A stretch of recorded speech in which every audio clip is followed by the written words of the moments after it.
everybody, and welcome back to the brand new North Carolina Sports Network and this new look version of the David Glenn Show. Thank you very much for being with us here in early August as we get closer and closer to football season, college and pro, and soon after that, the return of many of our other favorite sports. As you know, the great state of North Carolina offers something for everyone in the sports world and in so many other ways. With that in mind, as we look forward to our one-on-one interviews today with NC State coach Dave Doeren, who this season probably will become the winningest coach in Wolfpack football history, and Wake Forest coach Dave Clawson, whose 5 career bowl victories with the Demon Deacons put him behind only Hall of Famers such as Florida State's Bobby Bowden, Virginia Tech's Frank Beamer, Clemson's Danny Ford, and current Clemson coach Dabo Swinney in the 70-year history of the ACC. And we'll talk to Duke football coach Mike Elko, last year's ACC Coach of the Year, thanks to his 9-win debut with the Blue Devils. And we'll talk with North Carolina's All-American linebacker and team captain, Cedric Gray, an NFL prospect whose 145 tackles last season ranked number 1 among all Power 5 players in the entire country. Did you know, by the way, with today's interviews in mind, last season was the first time ever that the Wolfpack, the Demon Deacons, the Blue Devils, and the Tar Heels all made a bowl game in the same season. It had never happened in more than 100 years of those schools playing major college football. It happened last year. There's optimism this year, so perfect timing for these conversations. While the Atlantic Coast Conference obviously will be the focus of today's show, coming off the annual ACC kickoff event last week in Charlotte, please keep in mind that we will catch up with Appalachian State coach Sean Clark, East Carolina coach Mike Houston, Campbell coach Mike Minter, the former Carolina Panthers star player, and anyone else in and around the great state of North Carolina who makes the right kinds of headlines in the college football world in the coming weeks. We also will take our brand new Old North State tailgate and traveling sports circus to Boone and Greenville, along with more than a dozen other stops from August through December. More on those details a bit later in today's show. Glancing ahead just a bit, very quickly, here are some quick announcements about future editions of this show, now in YouTube and podcast forms. One of the greatest basketball coaches of all time, Duke's Mike Krzyzewski, will be our featured guest on August 17th, my birthday, just 2 weeks from now. North Carolina Governor Roy Cooper, a huge Caniac and big-time sports fan, also hopes to join the DG show this month. We will be talking sports, of course, not politics. Yet another Hall of Fame coach, Roy Williams of the University of North Carolina, will be a featured guest on another upcoming show. Carolina Panthers legend Julius Peppers, North Carolina Central University basketball coach, former star player, man of the community, Lavelle Moten is a good friend of the program, and another one, Ian Eagle, friend of the program, recently named the National Sportscaster of the Year. He's a longtime friend of this program and another future guest that you will not want to miss. If you have a suggestion for a future guest or any other ideas or feedback for the new North Carolina Sports Network or this new look version of the David Glenn Show, please send us an email at davidglennshow@gmail.com. We do read and consider all thoughtful emails, and if you're asking a question, we may even include your email with our answer in a future edition of this program. Okay, on to today's great lineup of guests. You could debate the greatest coach in NC State football history.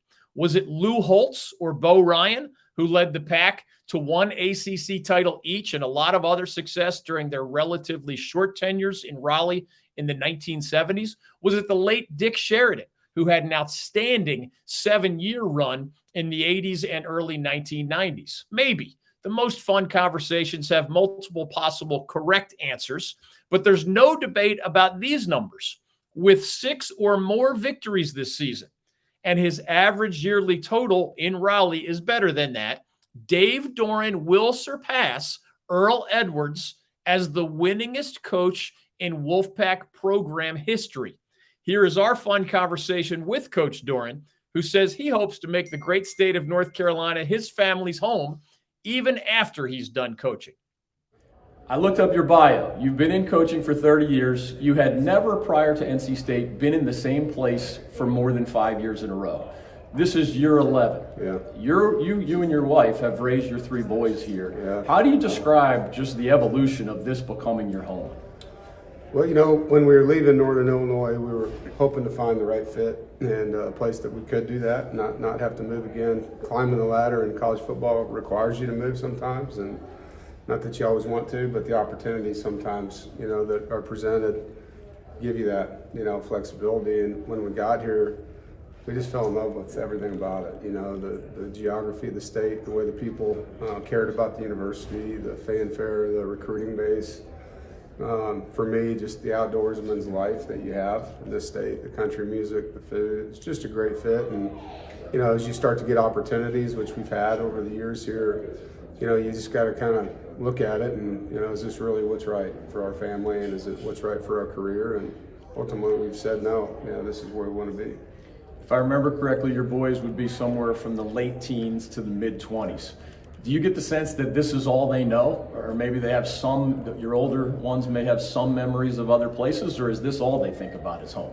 They do have memories, we actually talked about this summer. So, Jacob, our oldest, who's a senior at App State, has some memories of multiple stops along the way, and Luke, same with Wisconsin and Northern Illinois. Connor, really, this is it, it's what he remembers.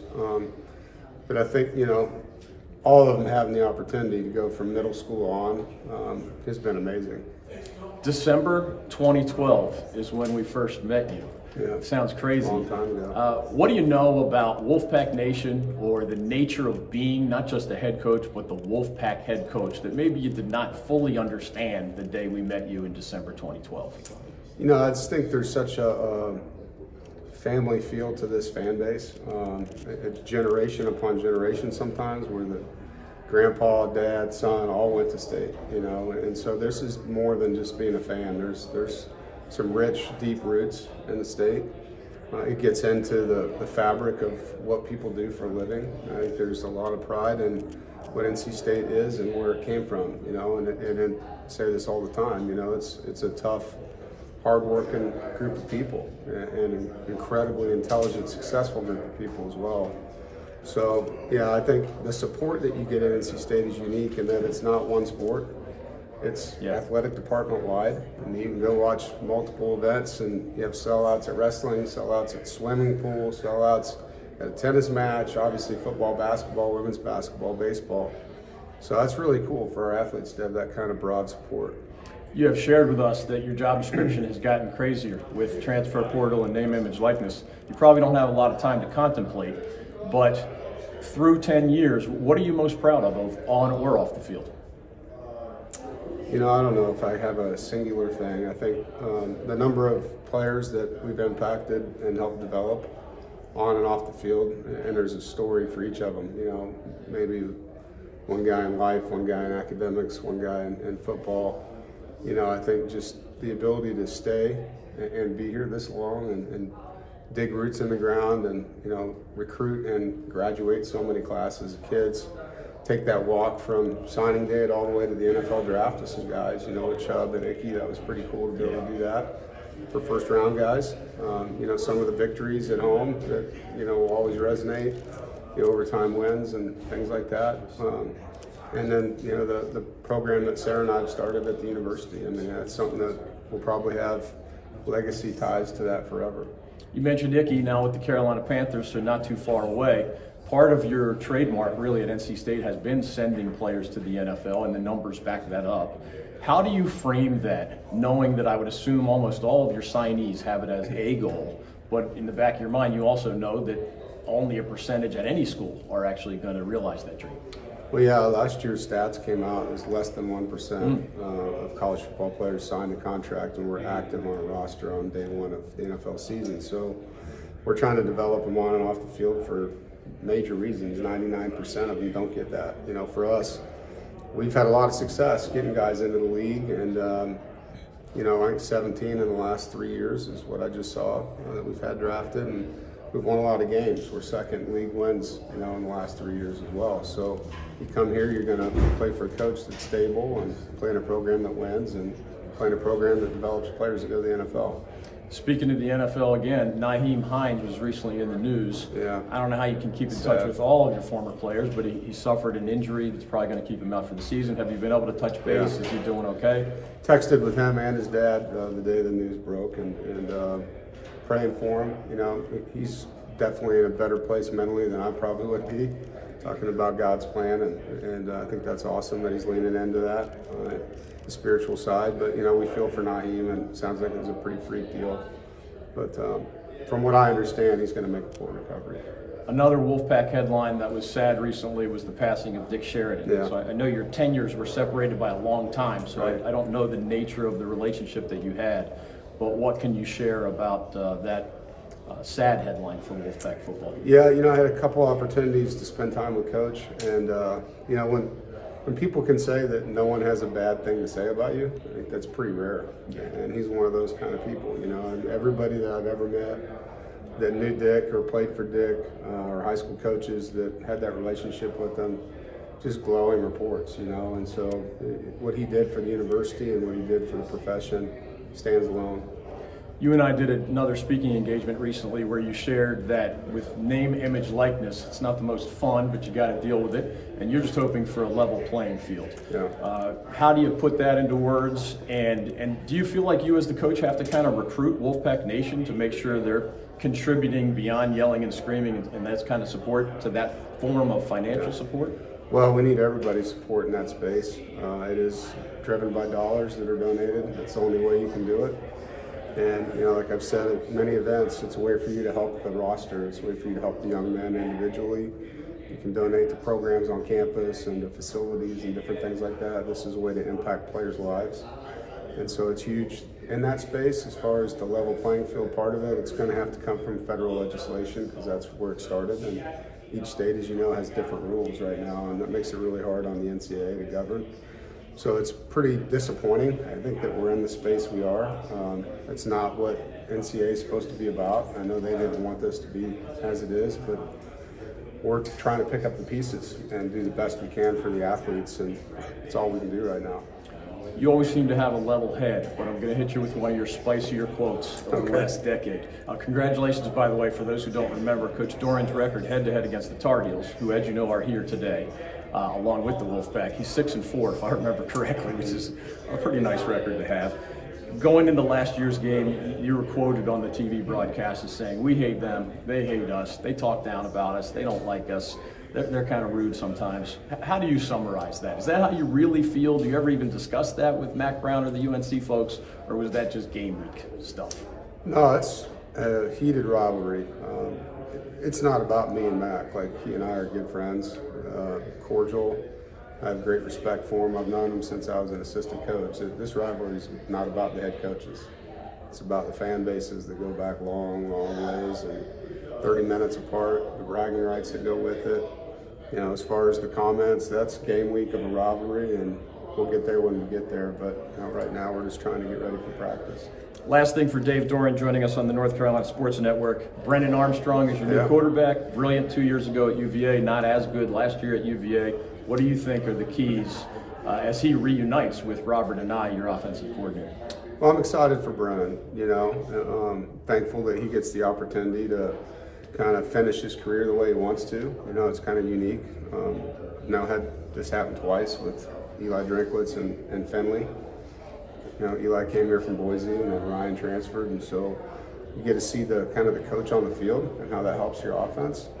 But to have somebody with his experience and success and his competitive spirit and the chip on his shoulder he has to get back to who he was 2 years ago, it's exciting, and he's been great with the players and great in the quarterback room, so we're thankful he's here and excited for him. That's Dave Doeren of NC State. Thanks to Coach Doeren for dropping by, Annabelle Myers as well for squeezing him in.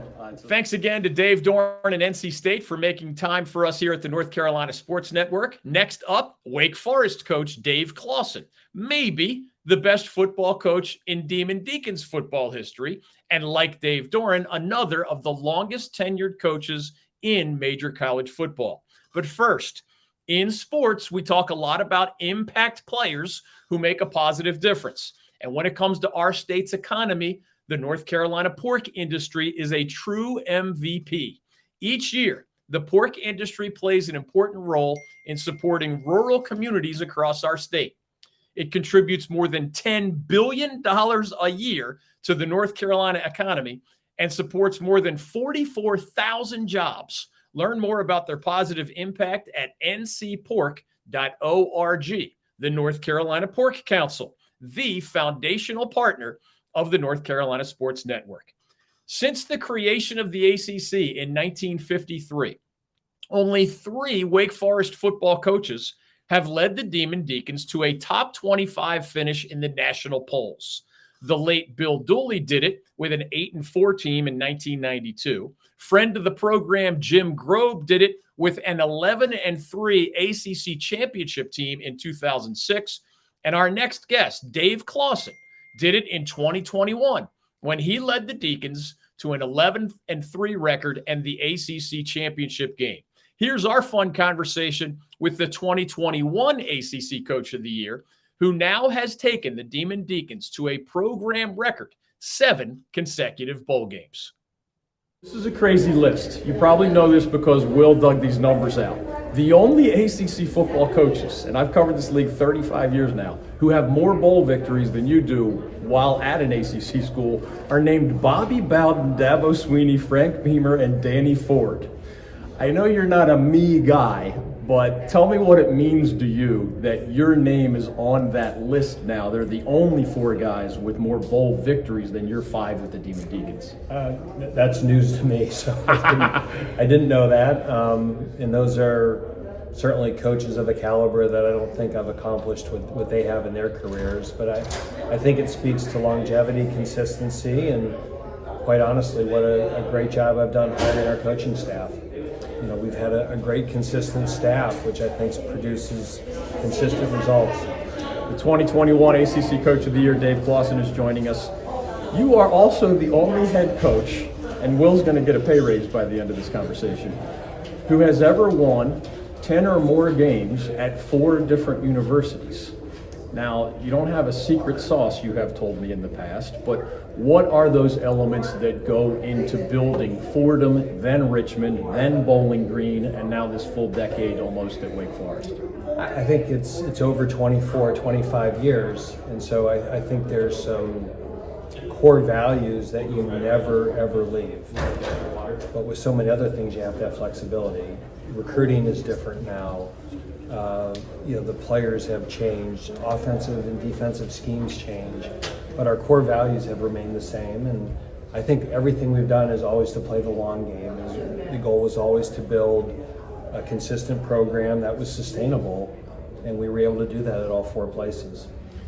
Coaching can be a nomadic existence for some. A decade is a long time.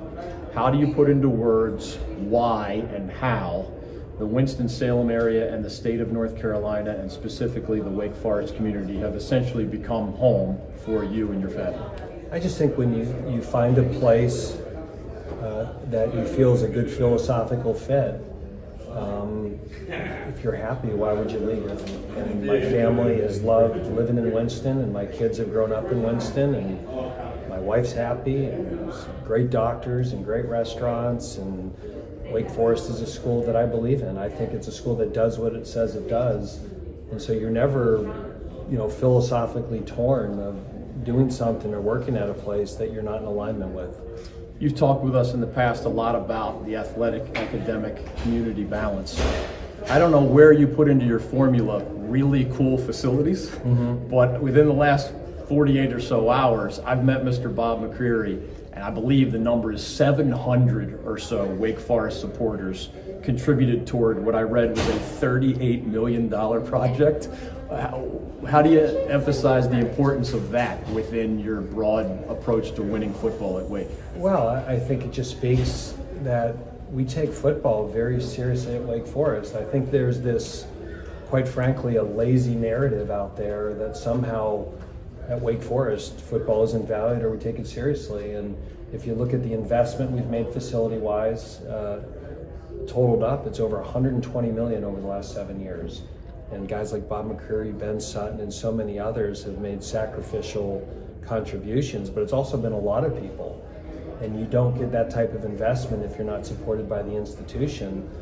And when you look at our record over the past 7 years, we're right up there at the top of the ACC. And so I'm fortunate to have been the head coach at Wake Forest during a time that we've been supported.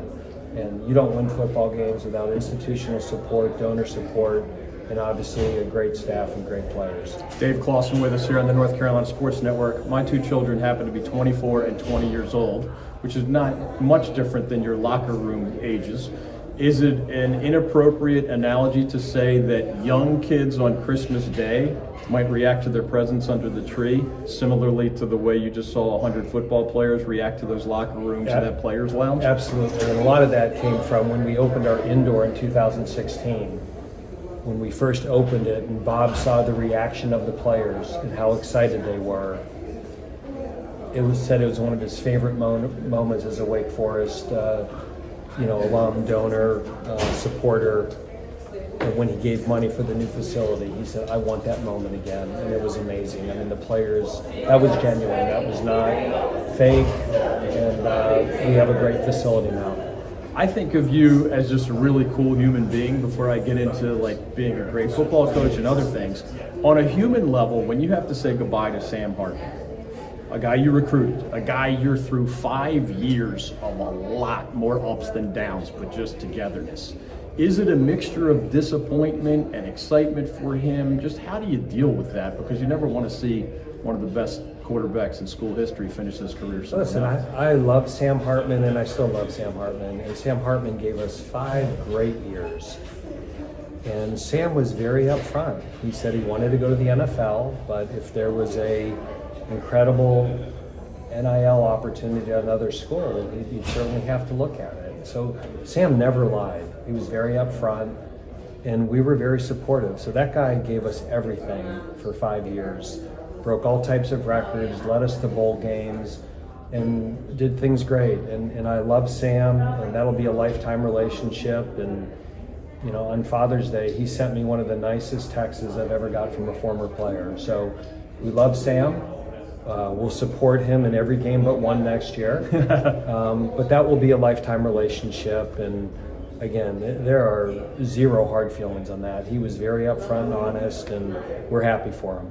Last football question, and then some lightning round things. We'll get you on to your next stop in the car wash. Mitch Griffiths is among your players here. Mm-hmm. He is the starter on the depth chart. What is your quick summary of just what the new look of the quarterback depth chart looks like? I don't know if it's going to be a new look. It's kind of maybe a retro look.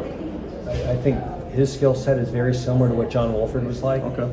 A little shorter, extremely accurate, great arm strength, athletic, all those intangible qualities you want in a quarterback. He's smart, he's a great teammate, he's genuine.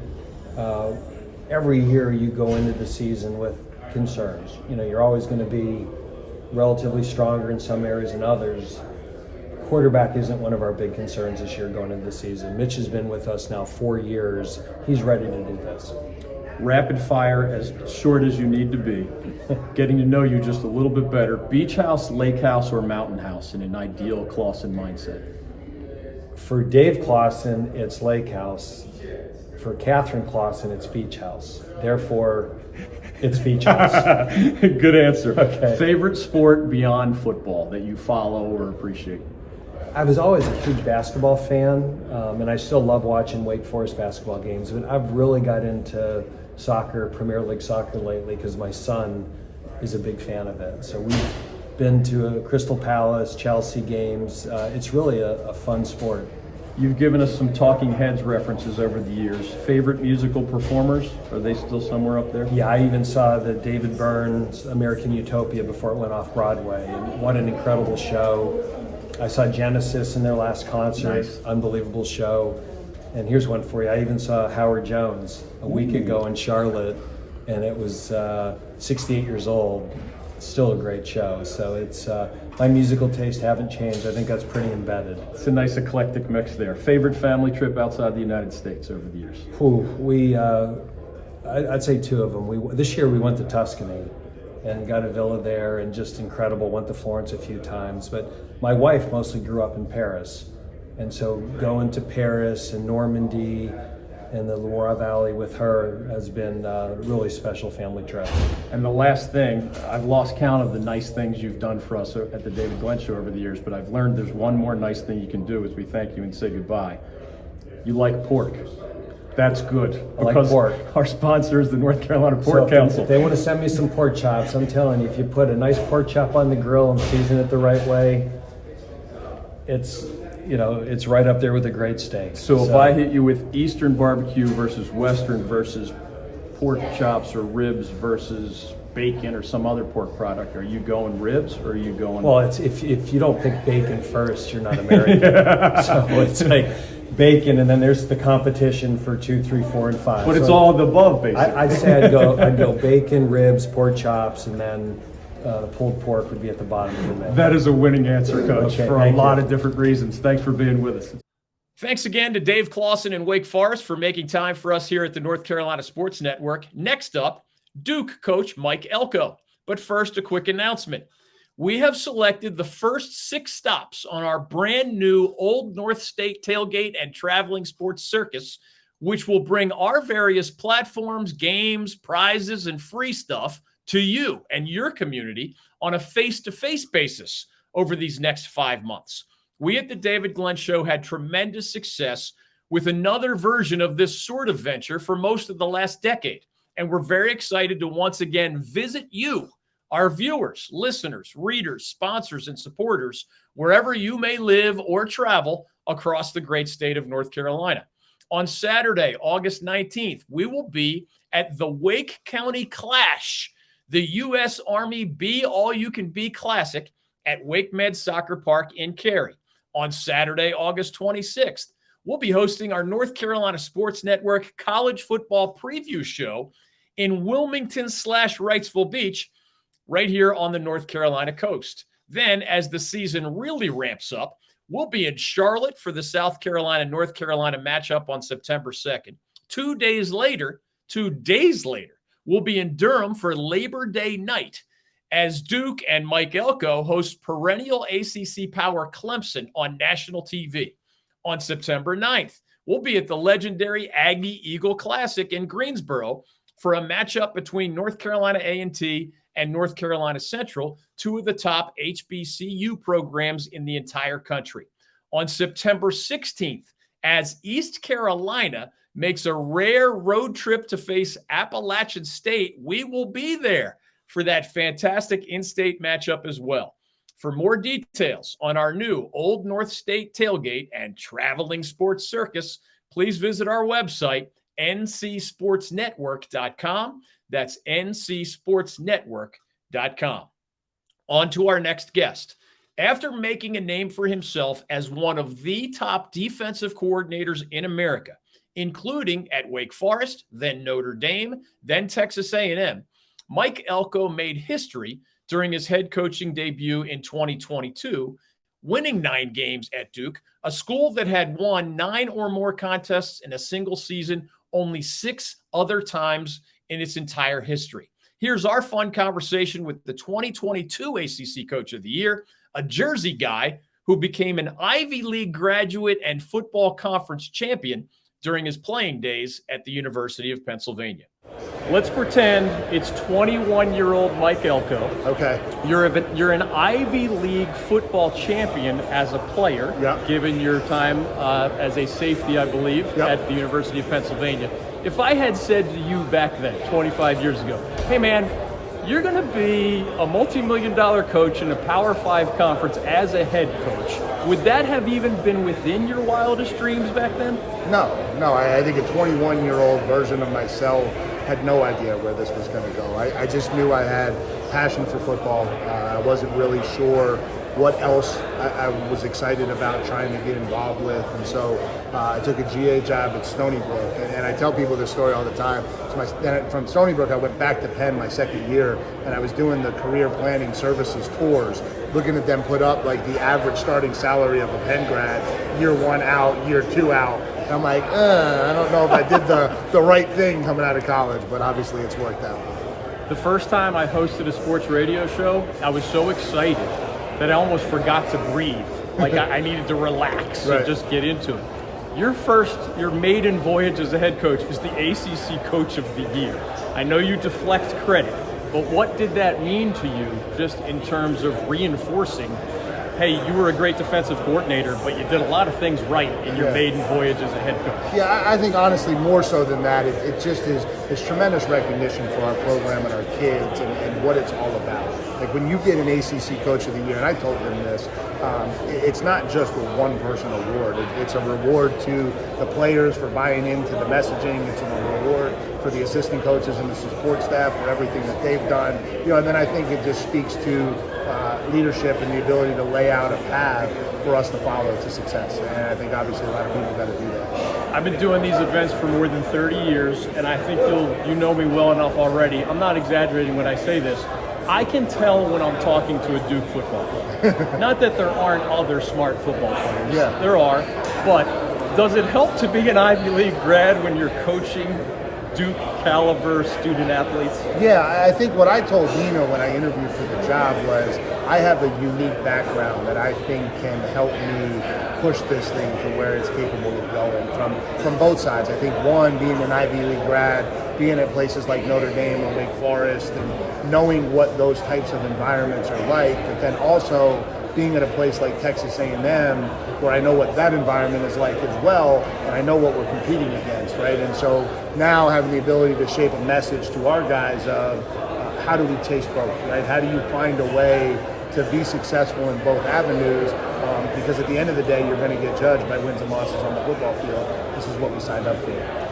I don't know how many folks have wished you a happy birthday. I know it is not quite official, but a slightly early happy 46th birthday to you. Appreciate that. Sure. When you think about growing up near New York City, South Brunswick High School in New Jersey, my understanding is it was kind of a routine middle-class type background, right? Like, do you and your wife allow yourselves to splurge now that you're the successful coach, or are you still more like the guy who grew up in a middle-class family in northern Jersey? No, we're about as blue-collar as they come, and I think I think we keep each other grounded, but she certainly keeps me grounded all the time.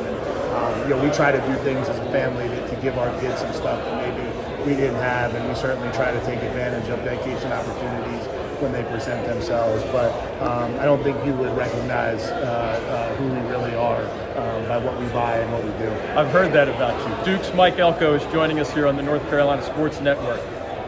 The Duke University brand is like 100 years old in a positive way. Yep. The Duke men's basketball brand has been international for probably 40 or 50 years. Yeah. The Duke football brand has kind of ridden more of a roller coaster. Yeah.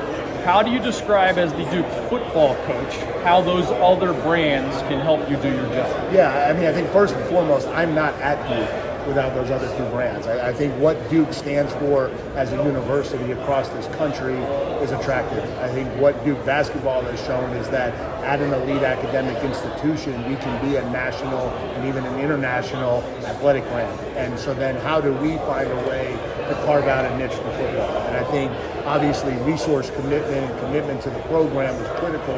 And so those were a lot of the questions I asked before I took the job. But once I realized that the administration was going to be all in, I think those other brands kind of paved the way. And I think that's what we've been able to really show, which is it's not about one or the other. We can be really good in football and basketball, and that's what we're trying to do. You could write a book probably on the word culture, but I wonder how you put it into a shorter answer. I happen to love and respect your predecessor, David Cutcliffe. Became a friend of mine. I miss him, although I like you. To go from 2-9 and 3-9 to 9-4 is not something you see every day. Right. How do you succinctly summarize the quick nature of that turnaround and what the key elements were of it. Yeah, I mean, I think there were so many reasons why that happened, right? I've got a ton of respect for Coach Cutcliffe too, and I got to the ACC in 2014 at Wake Forest when Duke was humming, right? Yeah. And they weren't just overachieving. I mean, there's 3 offensive linemen on that team still playing in the professional football league, right? And so Coach Cutcliffe did a lot to put this program on the map and get it to a point where it was attractive to the defensive coordinator from Texas A&M. And then I think when we found when we came in was just maybe there were some things that we could clean up and freshen up quickly. And I think we tried to do that. I think resources helped. I think our ability to change what we were providing our student athletes kind of re-energized everything. And that's kind of where it all started. The reigning ACC Coach of the Year, Mike Elko, joining us on the David Glenn Show. You guys are such freaks, I use that in a good way, for preparation. Is there any logic to the theory that being the new guy last year with a new system and not as much tape on you, at least in that system, that it could have worked to your advantage last year during a 9-win season? And if the answer to that is yes, how do you sort of counteract that there's now a year's worth of tape on it? Yeah, I maybe even the easier way to say it is certainly nobody last summer was looking at the Duke game trying to figure out how to get a competitive edge in that matchup, right? And I think maybe that has changed a little bit going into this offseason, where I think people are paying a little bit more attention to us. Certainly Clemson will be looking at all of our weaknesses. And so I just think we had to really do a good job with our self-scout and our deep dive, to be honest, and to look at what worked, why it worked, and where we could get better, and try to find a lot of areas where we could improve what we were trying to do. And I think we did that, and hopefully it stays fresh and clean this year. It's different at every school how much input a coach has on the schedule.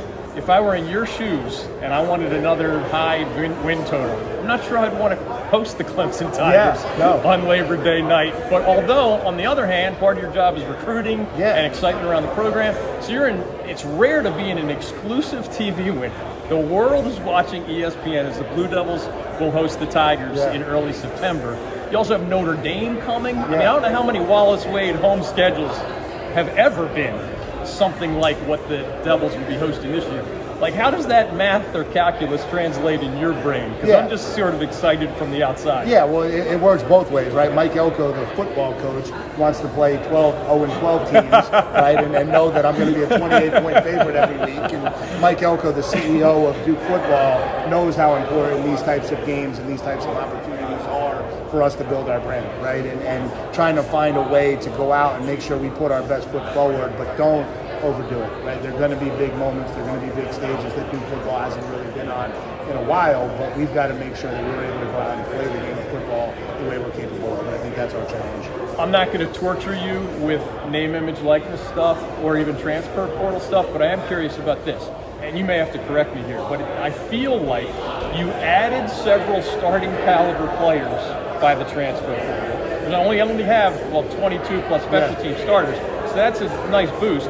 But I don't remember you losing somebody who was projected as a starter. Yeah. That's mastery of the transfer portal. How do you do that? I don't know.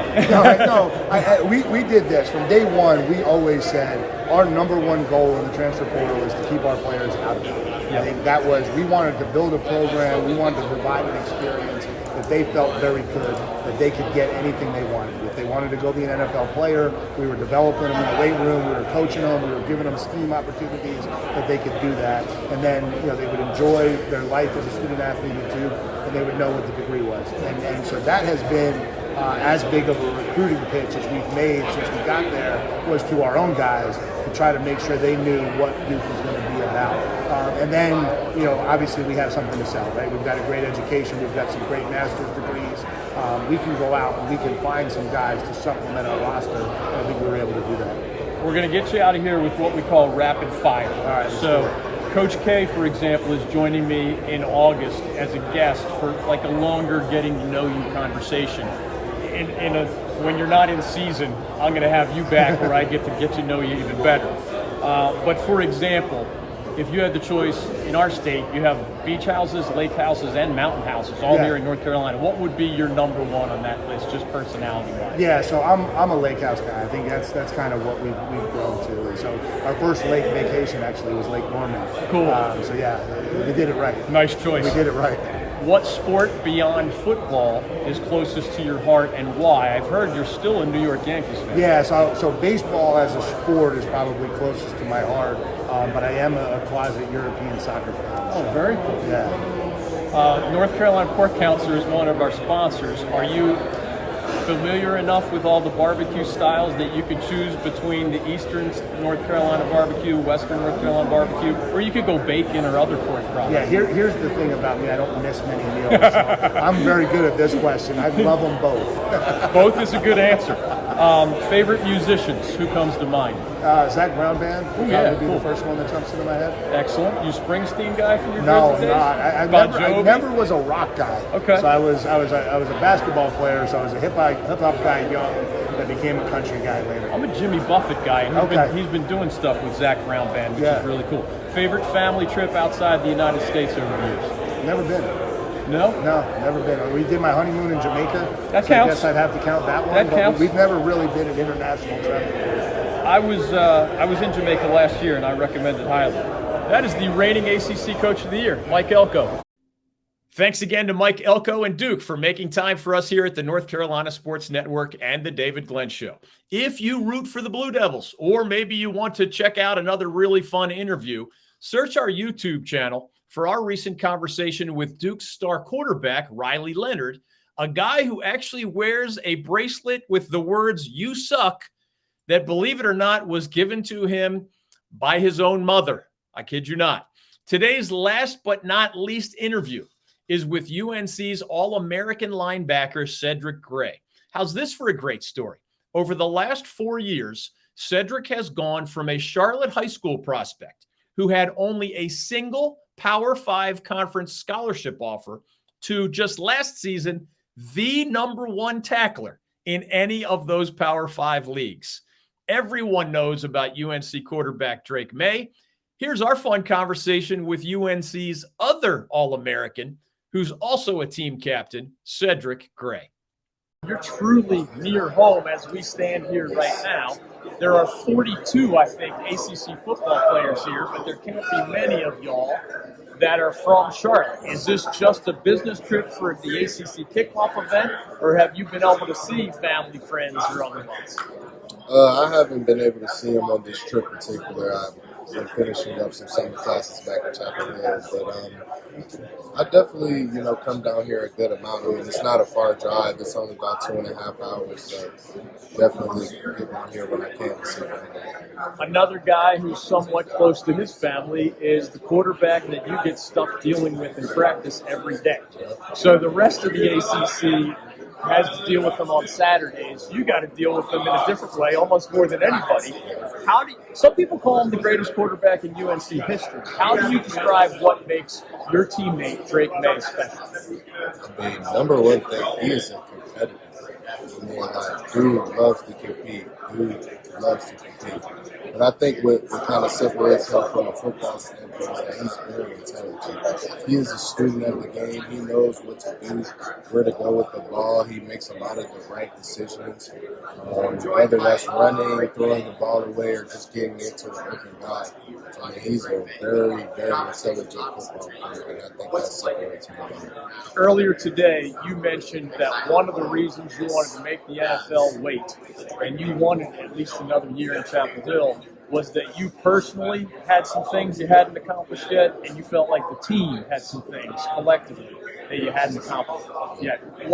What is behind those words? What inspired you to spend one more year in Chapel Hill? Yeah, I mean, as far from a personal standpoint, I just feel like I haven't reached my ceiling.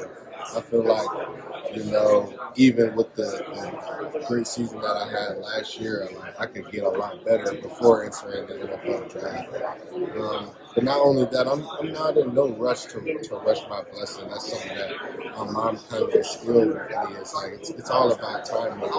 You don't want to mess the timing up, But as far as like from a team perspective, I've been here for 3 years. We went to the Orange Bowl my freshman year, East Mayo sophomore year, Holiday Bowl last year, and the AC Championship last year, and I won none of those games. And that means a lot to me. That means something to me, to at least win a bowl game, win an ACC championship. That's something that I really, really want to accomplish. Most of us, even though I've been covering sports for 35 years, I have some sense of it. We would have a hard time understanding learning a new defense. How do you put into words? Gene Chizik, of course, was a part of the national title with Coach Brown at Texas. He won a national title as a head coach at Auburn. The guy's name speaks for itself. But you guys had a hard time last year in many ways. What is the difference between year one and year two for you and your teammates and Gene Chizik's defense? Yeah, well, I think learning any defense coming out of high school is a lot different for anybody. Like, I think in high school it's way more simpler. When you get to college, it gets a lot more complex. But going off what you said about, going from year one to year two, like, I just believe this year we have more experience. I think that's one of the greatest teachers. It's just experience, just, learning and messing up. And I feel like we made some of those mistakes last year. We learned our lessons from them. But not only that, in his teachings, I feel like this year it's getting a lot more detailed. I feel like last year was kind of very base level on like what to do because we were learning a new defense. But now that we're going into year two, I feel like we can get a lot more detail into what we're trying to do and what we're trying to accomplish. UNC linebacker Cedric Gray is joining us here on the North Carolina Sports Network. Do you remember how old you were, maybe when you started watching the NFL for the first time, and then maybe later, the first time it was a seed in your head saying, man, I want to play in that league one day. How has that story evolved? Because NFL people talk about you now. First, I want to say it's really, truly a dream come true just to even make it to this level that I'm at right now, because it's always been a dream of mine. I'm probably out the room since it happened. But, I've been playing football my whole life. As early as I can remember was like 5 years old. And, I've always kind of been, particularly kind of good at it. It's always been a dream of mine. It's, even just to make it to this level and to play in front of 80,000 people. And not only that, but to be successful and, like you said, have a chance to make it to the NFL. It's very surreal. It's very life-changing.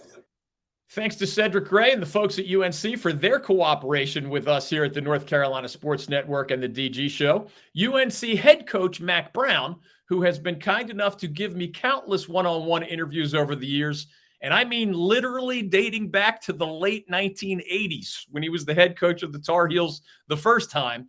Mack will join us on a future edition of this program. Last thing is our weekly reminder. Please subscribe to our official YouTube channel. We got to 500 subscribers in a blink of an eye, and we want to get to 1,000 and many, many more. On Instagram, on Twitter, and on YouTube, remember, our accounts use the social media handle at the NC Sportsnet, at THE Sport NC Sportsnet. When you subscribe to our YouTube channel or you follow our podcast, remember, it is free, and it is as easy as clicking the subscribe button next to this video box where you are seeing me right now. You are automatically eligible for very cool prizes. We've already taken a couple to a concert and dinner in the Wilmington area on the way to those 500 subscribers. We're going to take somebody else somewhere on our way to 1,000 subscribers and more. You could win free tickets to upcoming college or pro sporting events with or without me. Free concert tickets, again, with or without me. Free rounds of golf, with or without me. Free dinners at some of North Carolina's best restaurants, including, of course, our friends at King Neptune at Wrightsville Beach. But many, many more, perhaps one very close to you, wherever you live in North Carolina. Again, on our show, you pick your prize. So it could be NFL tickets, but you have to wait for Panther season to arrive. It could be a concert. It could be a minor league baseball game. We have tickets to all the best shows, all the best games here at the North Carolina Sports Network, and you can be a winner as long as you subscribe. Okay, that'll do it for today's edition of the program. The David Glenn Show is an exclusive production of the North Carolina Sports Network. Today's executive producer, Mike Waddell. Technical director, J.R. Quitman. The founding partner of NCSN is the North Carolina Pork Council. Goodbye, everybody. Thank you for spending some time with us today. We look forward to seeing you again, along with Mike Krzyzewski and Governor Roy Cooper and Julius Peppers and our other great upcoming guests in the weeks to come.